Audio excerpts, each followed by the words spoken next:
Hello. आज की class में हम कोऑर्डिनेशन केमिस्ट्री को डिस्कस करेंगे। कोऑर्डिनेशन केमिस्ट्री भी हमारे लिए इम्पॉर्टेंट है और एग्ज़ाम में यहाँ से भी क्वेश्चन देखने को बनते हैं। अब सबसे पहले कोऑर्डिनेशन केमिस्ट्री की जब मैं बात करता हूँ, कोऑर्डिनेशन शब्द का मतलब होता है कोऑर्डिनेट करना, एक दूसरे के साथ सामंजस्य बिठाना, कोऑर्डिनेशन। और कोऑर्डिनेशन केमिस्ट्री में हम कोऑर्डिनेशन कंपाउंड्स की बात करते हैं। देखिएगा, कंपाउंड्स बनेंगे कब बनेंगे, जब दो तरह के एटम्स बोलेंगे या मॉलिक्यूल्स बोलेंगे या कंपाउंड्स, जब दो तरह के कंपाउंड्स आपस में मिल जाएंगे तो वो क्या बनाएंगे, एक अलग तरह का कंपाउंड बनाएंगे। और इन्हीं कंपाउंड को हम क्या बोल देते हैं, कोऑर्डिनेट कंपाउंड्स बोल देते हैं या फिर कॉम्प्लेक्सेस भी बोल देते हैं। और ये जो कोऑर्डिनेशन कंपाउंड बनाने की करैक्टरिस्टिक होती है, ये किसकी होती है, हम बोलेंगे कि सर ये ट्रांजिशन मेटल्स की होती है। तो सबसे इम्पोर्टेंट बात यही आ जाती है सबसे पहले कि जो हमारे ट्रांजिशन मेटल्स होते हैं, क्या बोलेंगे, transition metals have tendency to form complexes, और इन्हीं complexes को क्या बोला जाता है, कोऑर्डिनेट कंपाउंड्स। कॉम्प्लेक्स बना सकते हैं ये, और इन्हीं को हम क्या बोलेंगे, कोऑर्डिनेशन कंपाउंड्स बोलेंगे। ठीक बात हो गई इतनी। तो सबसे इम्पॉर्टेंट बात, ट्रांजिशन मेटल्स क्या बनाते हैं, कॉम्प्लेक्सेस बनाते हैं। ठीक हो गया ये। अब ये कोऑर्डिनेशन कंपाउंड्स होते क्या हैं, तो ये बात हम यहाँ पे लिख लेते हैं। दीज आर, लिखना भैया, दीज आर कंपाउंड्स, ये ऐसे कंपाउंड्स होते हैं in which the central metal atom is linked to a number of ions or molecules by coordinate bond। ठीक है, अब इसको ध्यान से समझना। क्या बोला, कोई ना कोई सेंट्रल मेटल एटम होगा, ठीक है जी, सेंट्रल मेटल एटम ये हो गया। अब ये किसके साथ लिंक है, या तो आयंस के साथ लिंक होगा या फिर मॉलिक्यूल्स के साथ लिंक होगा। और इनके बीच में जो लिंकेज होगी वो कैसी होगी, ये लिंकेज हमारी कोऑर्डिनेशन बॉन्ड के थ्रू होगी। अब कोऑर्डिनेशन बॉन्ड हमने पढ़ा हुआ है, कोऑर्डिनेशन बॉन्ड में क्या होता है, डोनेशन ऑफ लोन पेयर होती है, डोनेशन ऑफ इलेक्ट्रॉन्स होती है। ठीक बात हो गई। तो यही पॉइंट हम भी लिख लेंगे, that is by donation of lone pairs of electrons by these ions or neutral molecules to the central metal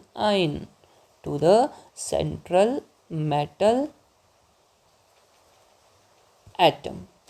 क्या करेंगे, ये जो आयंस हैं या जो मॉलिक्यूल्स हैं, ये क्या करेंगे, ये डोनेट करेंगे, ये अपना इलेक्ट्रॉन पेयर या इलेक्ट्रॉन्स डोनेट करेंगे। किसको डोनेट करेंगे, सेंट्रल मेटल एटम को डोनेट करेंगे। और जब लोन पेयर्स को डोनेट किया जाता है पूरी तरह से, तो वो कैसा बॉन्ड बन जाता है, कोऑर्डिनेट बॉन्ड बन जाता है, जिसको कि हम एरो से, सिंगल एरो से डिनोट करते हैं। तो इस तरह से क्या बनते हैं, कोऑर्डिनेशन कंपाउंड्स बनते हैं। अभी हम इनके बारे में भी बात करेंगे अच्छे से। उससे पहले हम कुछ कोऑर्डिनेट कंपाउंड्स की बात कर लेते हैं जो हमारे लिए बहुत ज़्यादा इम्पॉर्टेंट होते हैं। अगर मैं बात करता हूँ क्लोरोफिल की, और आपने देखा होगा कि क्लोरोफिल कहाँ पे प्रेजेंट होती है? बोलेंगे सर ये तो प्लांट्स में कहाँ पे? ग्रीन लीव्स में क्लोरोफिल प्रेजेंट होती है। बिल्कुल ठीक बात है। तो ये जो क्लोरोफिल होता है ये भी कोऑर्डिनेशन कंपाउंड ही होता है, ये कम्प्लेक्स होता है। किसका कम्प्लेक्स होता है? ये मैग्नीशियम का। ठीक है, तो हम बोलते हैं कि क्लोरोफिल में कौन सा मेटल प्रेजेंट होता है? बोलेंगे सर मैग्नीशियम प्रेजेंट होता है।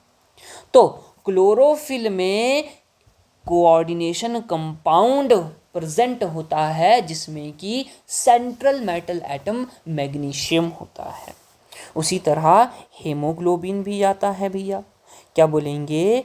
हेमोग्लोबिन। और हेमोग्लोबिन में कोऑर्डिनेशन कंपाउंड किसका होता है? आयरन का होता है। या हम बोल सकते हैं कि haemoglobin is coordination compound of iron. Haemoglobin किसका कोऑर्डिनेशन कंपाउंड होता है? आयरन का होता है। उसी तरह विटामिन B12 सुना होगा आपने।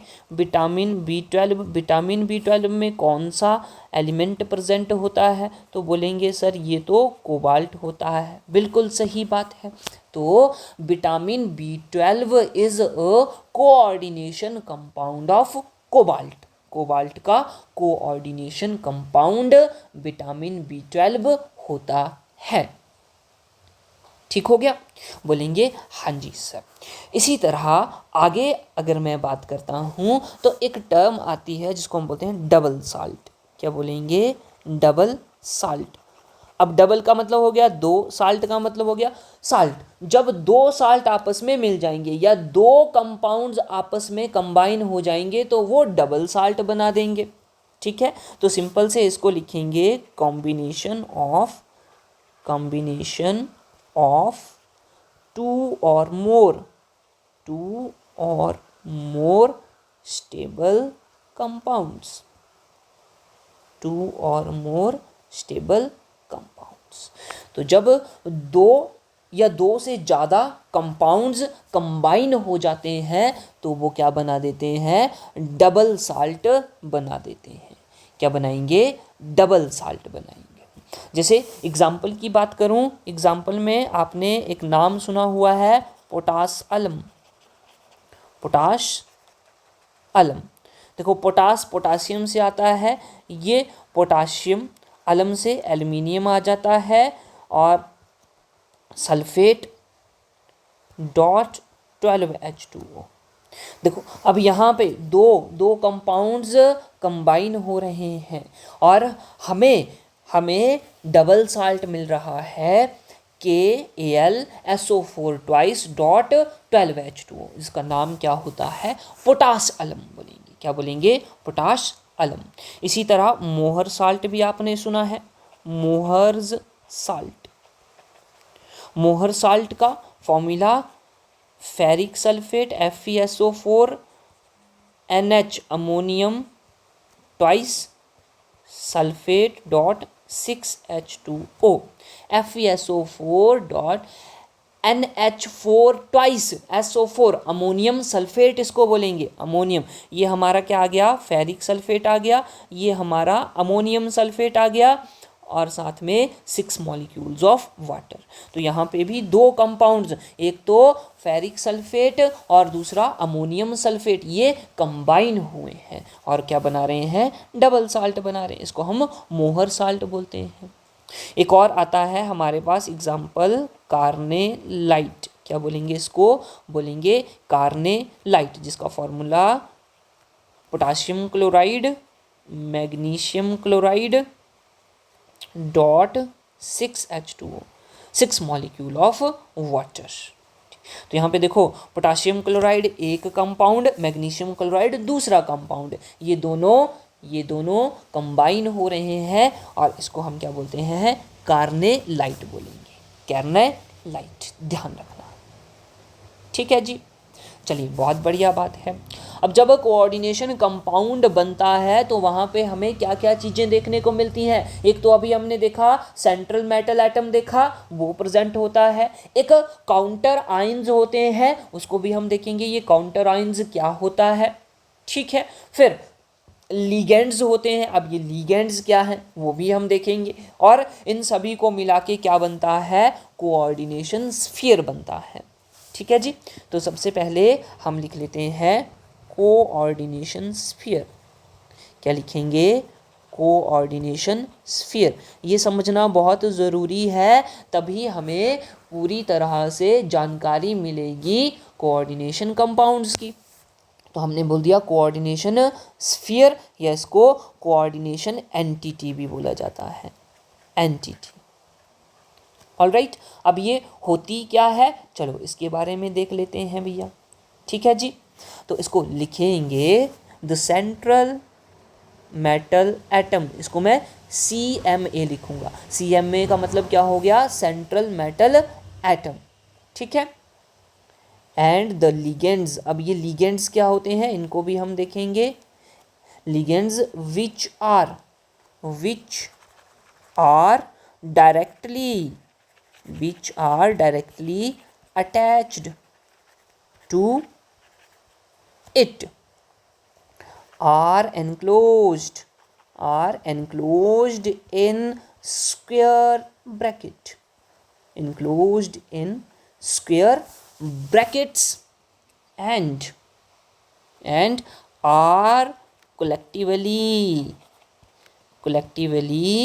known as coordination sphere, coordination sphere. Alright, तो क्या हो गया, ये कोऑर्डिनेशन स्फीयर बोला कि सेंट्रल मेटल एटम CMA और लिगेंड, इसके साथ जो लिगेंड्स जुड़े हुए हैं, इसके साथ जो आयंस, जो मॉलिक्यूल्स जुड़े हुए हैं, उनको लिगेंड बोला जाता है। इसको हम किस में रखेंगे, स्क्वायर ब्रैकेट में रखेंगे। और ये जो स्क्वायर ब्रैकेट वाली चीज़ है, इसी को हम क्या बोल देंगे, कोऑर्डिनेशन स्फीयर बोल देंगे। It is coordination sphere. Alright, इतनी बात समझ में आई। जैसे कि एग्ज़ाम्पल के लिए अगर मैं कोई एग्ज़ाम्पल लिखना चाहूँ तो सिंपल से मैं लिख दूँगा FeCN6 ब्रैकेट के अंदर, और इसके ऊपर चार्ज आता है 3 नेगेटिव। अब देखो, ये जो हमारा आयरन है, ये हमारा सेंट्रल मेटल एटम आ जाता है, इसको सेंट्रल मेटल आयन भी बोला जाता है। और ये जो CN है, साइनाइड है, ये लीगेंड है भाई, ये क्या है, लीगेंड है। तो ये दोनों आपस में जुड़े हुए हैं और इनको स्क्वायर ब्रैकेट में रखा। जो भी चीज़ स्क्वायर ब्रैकेट में होगी उसी को हम क्या बोल देंगे, कोऑर्डिनेट एंटिटी या स्फीयर बोल देंगे। ठीक होगी इतनी बात। आप बोलेंगे हाँ जी सर। और एग्जाम्पल भी हम बहुत सारे लिख सकते हैं, जैसे कि एग्जाम्पल के लिए निकल क्लोराइड और ब्रैकेट में हमारा वाटर आ जाएगा 4 बार, और इसको एनक्लोज कर देंगे ब्रैकेट में। ब्रैकेट के अंदर का जितना भी पार्ट है वो क्या हो जाएगा, कोऑर्डिनेशन स्फीयर हो जाएगा। समझे बात, बोलेंगे हाँ जी सर। उसके बाद अगली टर्म आती है काउंटर आयन। क्या आएगा, काउंटर आयंस। ऑलराइट, अब ये काउंटर आयंस क्या होता है, तो पहले डेफिनेशन लिख लेते हैं, उसके बाद इसको समझते हैं। लिखो, these are the ionisable groups written outside the brackets। ये ऐसे ग्रुप्स होते हैं जिनको ब्रैकेट्स के बाहर लिखा जाता है। किसके बाहर, ब्रैकेट्स के बाहर। और ये कैसे होते हैं, आयनाइजेबल होते हैं, आयनाइज हो जाते हैं, टूट जाते हैं। जैसे कि अगर मैं एग्जाम्पल की बात करता हूँ तो ध्यान देना, मैंने लिखा K4, ब्रैकेट के अंदर लिखा मैंने आयरन और साइनाइड 6।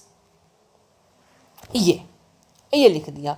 तो अब देखो ब्रैकेट के बाहर जो आयनाइजेबल ग्रुप है, यानी कि ये पोटाशियम की बात हो रही है, K4 की बात हो रही है, इसको क्या बोलेंगे? इसको बोलेंगे काउंटर आयन। क्या बोलेंगे? काउंटर आयन बोलेंगे। अब इस काउंटर आयन का काम क्या होता है? इस काउंटर आयन का काम होता है कि जो हमारा कोऑर्डिनेशन कंपाउंड है उसको न्यूट्रल करना। क्या काम होता है? न्यूट्रल करने का काम होता है। ठीक है जी।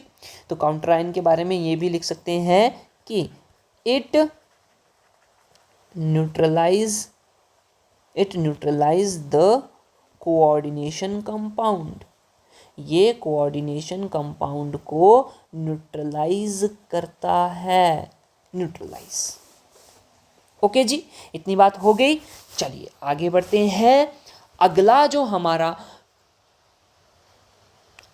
हमारा है उसको हम बोलेंगे सेंट्रल मेटल एटम। अगली टर्म क्या आ जाएगी? सेंट्रल मेटल एटम, और इसको सेंट्रल मेटल आयन भी बोला जाता है। ठीक है जी। और इसकी डेफिनेशन क्या होती है? अब मैंने बता दिया कि जो सेंटर में होगा उसको सेंट्रल मेटल, और ये मेटल होना चाहिए, ये भी इंपॉर्टेंट पॉइंट है। कैसा होना चाहिए? मेटल होना चाहिए। ठीक है, चलो लिखते हैं एटम और आयन टू विच वन और मोर न्यूट्रल, ध्यान देना, न्यूट्रल मॉलिक्यूल्स और ions are linked by coordinate bond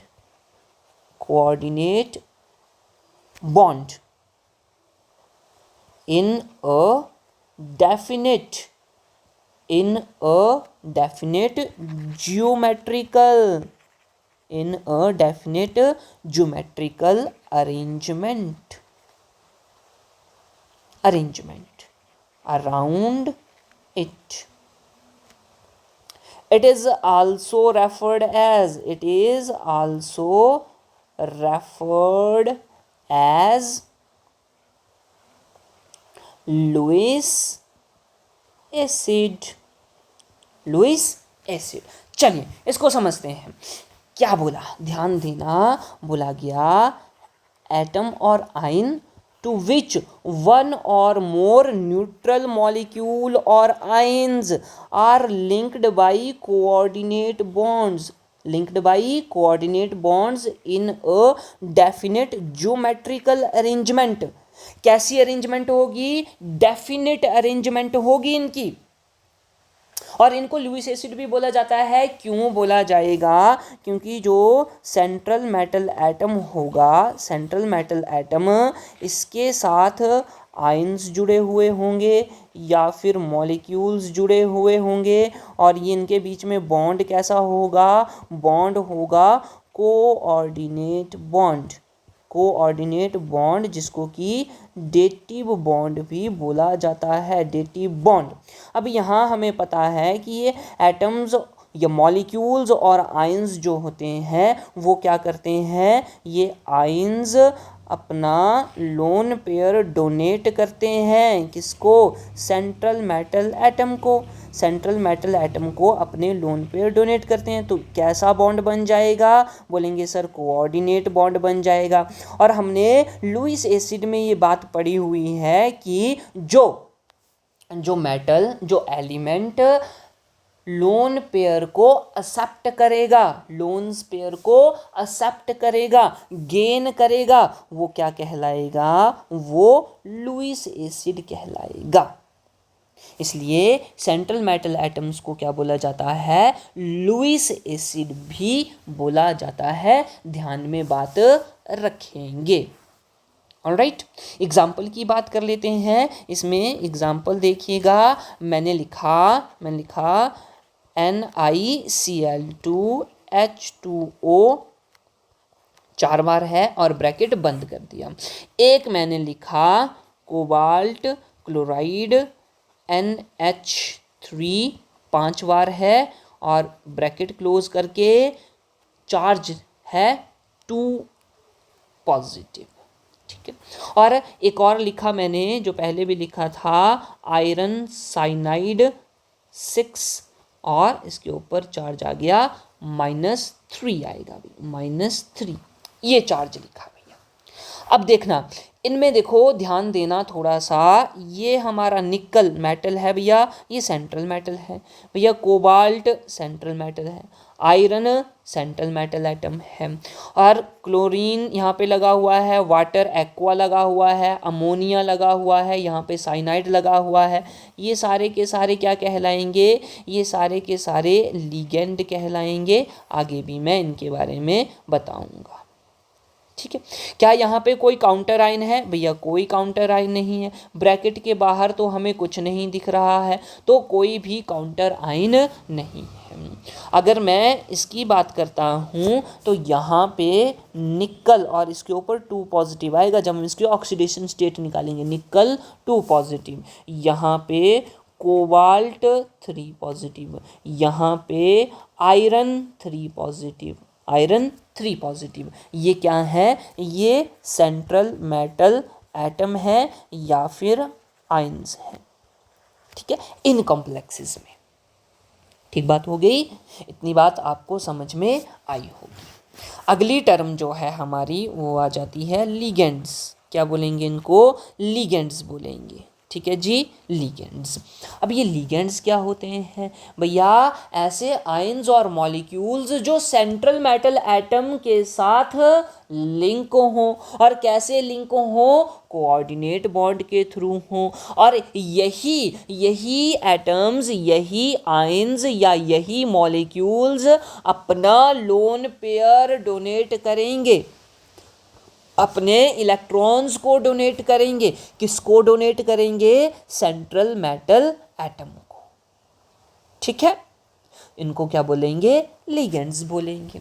तो सबसे पहले हम इसकी डेफिनेशन लिखेंगे, तो लिखना आयंस और मॉलिक्यूल्स, आयंस और molecules which are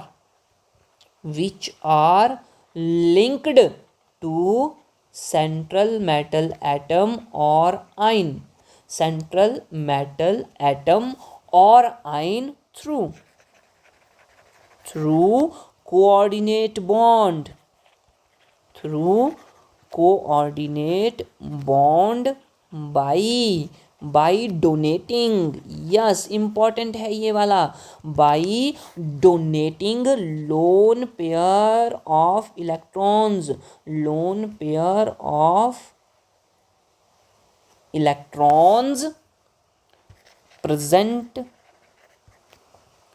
on its donor atom, donor atom के ऊपर जो लोन पेयर्स हैं उनको डोनेट करके जो लिंकेज बनेगी, जिसको हम कोऑर्डिनेट बॉन्ड बोलेंगे, तो ये इस तरह के आयंस और मॉलिक्यूल्स क्या कहलाएंगे? लिगेंड्स कहलाएंगे, ठीक है जी। क्या बात समझ में आई? अच्छा, जब ये डोनेट कर देंगे, डोनेट करने वाले, इलेक्ट्रॉन्स को डोनेट करने वाले लुईस बेस कहलाते हैं, और इलेक्ट्रॉन्स को एक्सेप्ट करने वाले लुईस एसिड कहलाते हैं।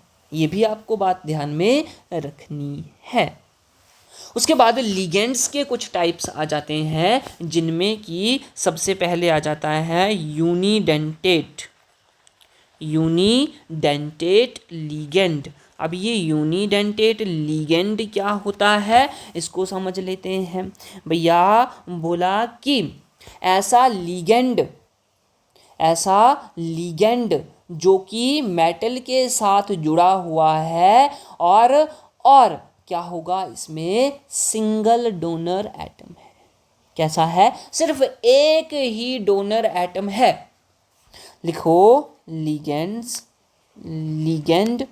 bound to a metal ion या atom, to a metal atom through a single donor atom, फिर से ध्यान से समझना। बोला जैसे कि ये मेरा सेंट्रल मेटल एटम आ गया, इसके साथ जुड़ा हुआ है लिगेंड जुड़ा हुआ है, तो इसको मैं एल से रिप्रेजेंट कर रहा हूँ समझने के लिए, लिगेंड। और बस यही वो लिगेंड है जो क्या करेगा, डोनेट करेगा। क्या करेगा, इलेक्ट्रॉन्स को डोनेट करेगा। सिर्फ सिंगल, जब एक ही एटम या एक ही लिगेंड जो क्या करेगा, डोनेट करेगा इलेक्ट्रॉन्स को, उसको क्या बोलेंगे, यूनिडेंटेट लिगेंड बोला जाएगा, यूनिडेंटेट लिगेंड। ठीक। अब इसके एग्जाम्पल्स भी आते हैं। एग्जाम्पल में जैसे हमारा क्लोरीन हो गया, Cl नेगेटिव बात करेंगे, वाटर की बात करेंगे, वाटर हो गया, अमोनिया हो गया NH3, ये सारे के सारे क्या होते हैं, यूनिडेंटेट लिगेंड होते हैं, यूनिडेंटेट लिगेंड। ओके। इसी तरह आगे बढ़ते हैं और आगे हमारे पास आता है पॉलीडेंटेट, पॉलीडेंटेट लिगेंड। अब पॉली में क्या हो जाएगा, बहुत सारे हो जाएंगे। अब ध्यान देना, लिखते हैं हम ligand bound to, ligand bound to a metal ion, metal ion through several donor atom, several donor atom. अब यहाँ पे डोनेट करने वाले बहुत सारे एटम्स होंगे, एक नहीं होगा, एक नहीं होगा, डोनेट करने वाला एटम बहुत सारे होंगे, इसलिए इसको क्या बोल दिया, पॉलीडेंटेट बोल दिया। जैसे एग्जांपल के लिए ध्यान रखना, EDTA, EDTA, EDTA जो है एक पॉलीडेंटेट लिगेंड होता है, ठीक है, और ये 2 बॉन्ड बनाता है। देखेंगे हम इसके बारे में भी आगे पढ़ेंगे। आगे उसके बाद एक टर्म आती है चिलेट, चिलेट लिगेंड,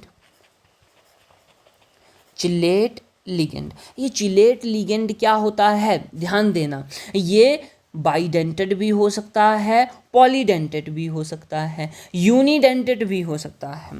यहाँ पे हमने यूनिडेंटेड लिखा है, पॉलीडेंटेड लिखा है। अगर हमारे पास 2 डोनर एटम्स हैं, 2 डोनर एटम्स हैं, तो उसको हम डाइडेंटेट बोल देंगे। बोलो क्या बात ठीक है, डाइडेंटेट बोल देंगे। और बहुत सारे हैं तो पॉलीडेंटेट बोल देंगे। तो यहाँ पे मुझे लगता है कि डाइडेंटेट लिखाना भी इम्पॉर्टेंट है, उसके एग्जाम्पल बहुत इम्पॉर्टेंट है। डाइडेंटेट लिगेंड। अब इसमें क्या होगा, इसमें 2 डोनर एटम्स होंगे, 2 डोनर एटम्स। ओके। और इसका एग्जाम्पल लिख देते हैं, जैसे कि हमारे पास आ गया EN। EN इसको कैसे लिखा जाता है, CH2, इधर हमारा NH2 लग जाएगा, ये फिर से CH2 आएगा और NH2 आएगा, ये ठीक है। इथेन 1,2 डायमीन इसको बोला जाता है, इसका नेम होता है IUPAC। EN ये कैसा होता है, डाइडेंटेट होता है, 2 बॉन्ड बनाएगा, ठीक है। और इसी के तरह C2O4 2 नेगेटिव, ये भी डाइडेंटेड लिगेंड में होता है। इसमें 2 एटम्स होते हैं जो क्या करेंगे, डोनेट करेंगे, डोनर। पॉली में बहुत ज़्यादा होते हैं, जैसे EDTA हो गया, तो इसमें बॉन्ड भी ज़्यादा बनेंगे, ठीक है। अब आ जाते हैं चिलेट के ऊपर, चिलेट लिगेंड। हाँ जी, इसके बारे में बता रहा था। चिलेट ये डाइडेंटेड भी हो सकता है, पॉलीडेंटेड भी हो सकता है, और ये क्या करेंगे, 2 या 2 से ज़्यादा कोऑर्डिनेट बॉन्ड बना देंगे, 2 या 2 से ज़्यादा कोऑर्डिनेट बना देंगे सेंट्रल मेटल एटम के साथ, सेंट्रल मेटल एटम के साथ, और ये एक रिंग फॉर्म करेगा। क्या करेगा, रिंग फॉर्म करेगा। जैसे यहाँ पे लिखते हैं, लिखो अ बाइडेंटेट और a polydentate, polydentate ligand, ligand which forms which forms two or more coordinate bonds with central metal atom या आयन भी बोल सकते हैं, ion, in such a way that a five-membered or six-membered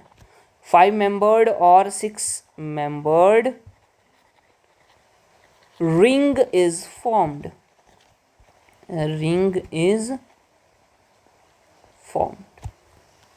ठीक है, क्या बोला कि ये बाइडेंटेड लिगेंड भी हो सकते हैं, पॉलीडेंटेड लिगेंड्स भी हो सकते हैं, जो सेंट्रल मेटल एटम के साथ दो या दो से ज़्यादा बॉन्ड भी बना देंगे, और जब बॉन्ड बना देंगे तो एक रिंग हमें देखने को मिलेगी। क्या देखने को मिलेगी? एक रिंग देखने को मिलेगी। कैसी रिंग देखने को मिलेगी? 5-मेंबर्ड रिंग देखने को मिलेगी या 6-मेंबर्ड रिंग देखने को मिलेगी। ओके, इसका अच्छे से अगर मैं बात करूं तो हमारे पास एक एग्जाम्पल आ जाता है। जैसे अभी हमने पढ़ा था, क्या पढ़ा था भैया? C2O4 2 नेगेटिव, ऐसे पढ़ा। तो ये किस तरह से, इसको बोलते हैं ऑक्सलेट। देखो किस तरह से, देखो ये कार्बन आ गया, ये कार्बन दूसरा, यहाँ पे डबल बॉन्ड से ऑक्सीजन, डबल बॉन्ड ऑक्सीजन, यहाँ पे ऑक्सीजन नेगेटिव, यहाँ पे O नेगेटिव। अब ये कोऑर्डिनेट बॉन्ड बनाएगा, 2 कोऑर्डिनेट बॉन्ड बनाएगा, और यहाँ पे क्या आएगा? सेंट्रल मेटल एटम आएगा या सेंट्रल मेटल आयन आएगा। अब देखो रिंग बन रही है, ये देखो 5-मेंबर्ड रिंग बन गई, ये वाली 5-मेंबर्ड रिंग बन गई, 1 2 3 4 5 इस तरह से। ठीक है, इस तरह एक और होता है हमारा DMG, बोलने उसको क्या बोलेंगे? DMG। इसका नाम होता है डाईमिथाइल ग्लिसिनेट। और ये कैसे बनता है भैया? ध्यान देना। C कार्बन आ गया हमारा, दूसरा कार्बन आ गया, और यहाँ पे CH3 आ गया, यहाँ पे CH3 आ गया, डबल बॉन्ड N आएगा, और यहाँ पे O नेगेटिव रहेगा, यहाँ पे भी O नेगेटिव रहेगा, और ये जो N है ये बॉन्ड बनाएगा, ये कोऑर्डिनेट, ये अपने इलेक्ट्रॉन पेयर डोनेट करेगा सेंट्रल मेटल एटम को। तो यहाँ पे भी देखो रिंग बन रही है, ये वाली रिंग बन गई, ये रिंग बन गई।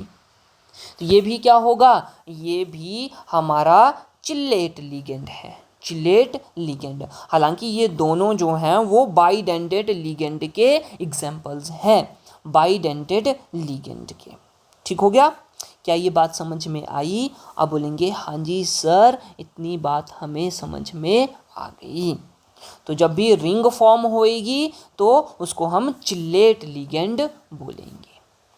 ऑलराइट, चलिए आगे बढ़ते हैं। उसके बाद आता है एम्बीडेंटेड लिगेंड।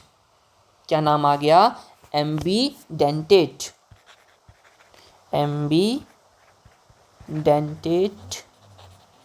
लिगेंड। एम्बीडेंटेड लिगेंड में क्या होगा? बोला कि ये एक यूनिडेंटेड लिगेंड होता है जो कि 2 डिफरेंट एटम से कोऑर्डिनेट बॉन्ड बनाता है। क्या करता है?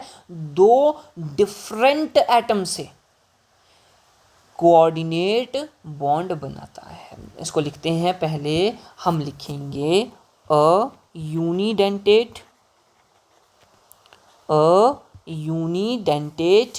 ligand which can coordinate through 2 different atoms, दो डिफरेंट एटम के साथ ये क्या करेगा, कोऑर्डिनेट करेगा। लेकिन लिगेंड कैसा है, ये यूनिडेंटेट ही है। कैसा है, यूनिडेंटेट ही है। एग्जाम्पल के लिए समझाऊं तो NO2 नेगेटिव हो गया, एक हमारा SCN नेगेटिव हो गया। अब इसको देखते हैं, मैं बात करता हूँ NO2 नेगेटिव की। देखो ये एटम तो एक ही है, सॉरी बोलेंगे लिगेंड तो एक ही है, लेकिन इसमें हमें नाइट्रोजन भी देखने को मिल रही है, ऑक्सीजन भी देखने को मिल रही है। अब यहाँ पे दो अलग अलग एटम्स हो गए। अब यही दो अलग अलग एटम्स क्या कर सकते हैं, ये कोऑर्डिनेट बॉन्ड बना सकते हैं। जैसे कि मैं लिख दिया N double bond O single bond O। अब ये N जो है वो कोऑर्डिनेट बॉन्ड बना सकता है सेंट्रल मेटल एटम या आयन के साथ। इस केस में इसको क्या बोल देंगे, नाइट्रो बोल देंगे। और दूसरा केस क्या बन सकता है, नाइट्रोजन आ गया, double bond oxygen, single bond oxygen. अब ये ऑक्सीजन जो है ये कोऑर्डिनेट बॉन्ड बनाएगा सेंट्रल मेटल एटम या आयन के साथ। इस केस में इसको नाइट्राइटो बोल देंगे, नाइट्राइटो। अब देखो है वही है NO2 ही है, ठीक है NO2 ही, लेकिन क्या हुआ इस केस में एक बार ये नाइट्रोजन से बॉन्ड बनाएगा, नाइट्रोजन जो है वो कोऑर्डिनेट बॉन्ड बनाएगा, और दूसरी बार में ऑक्सीजन जो है वो कोऑर्डिनेट बॉन्ड बनाएगा सेंट्रल मेटल एटम के साथ। इस तरह के लिगेंड्स को एम्बीडेंट लिगेंड बोल देते हैं, एम्बीडेंटेट लिगेंड। ओके, क्या ये बात आपको समझ में आई? उम्मीद करता हूँ कि अच्छे से ये बात आपको समझ में आई होगी।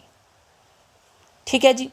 अब इसके बाद आगे नेक्स्ट हम बात करते हैं ऑक्सीडेशन नंबर की। भैया ये ऑक्सीडेशन नंबर क्या होता है, बहुत इंपॉर्टेंट है। Oxidation number of central metal atom, central metal atom का ऑक्सीडेशन नंबर पूछ लिया जाता है। ओके, और ऑक्सीडेशन नंबर जैसे कि हम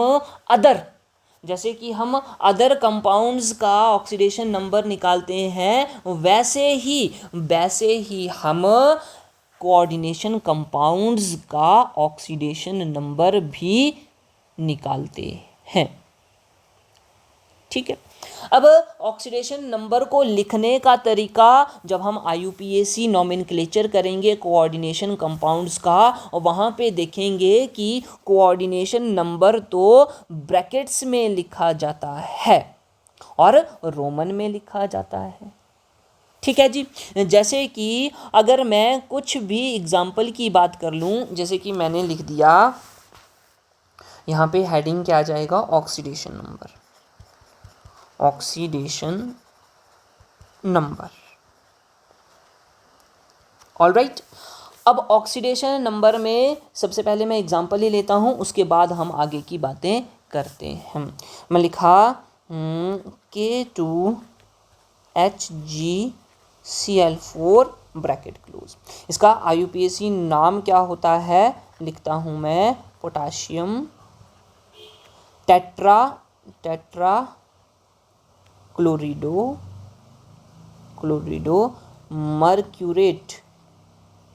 मर्क्यूरेट और ब्रैकेट में लिखा गया 2।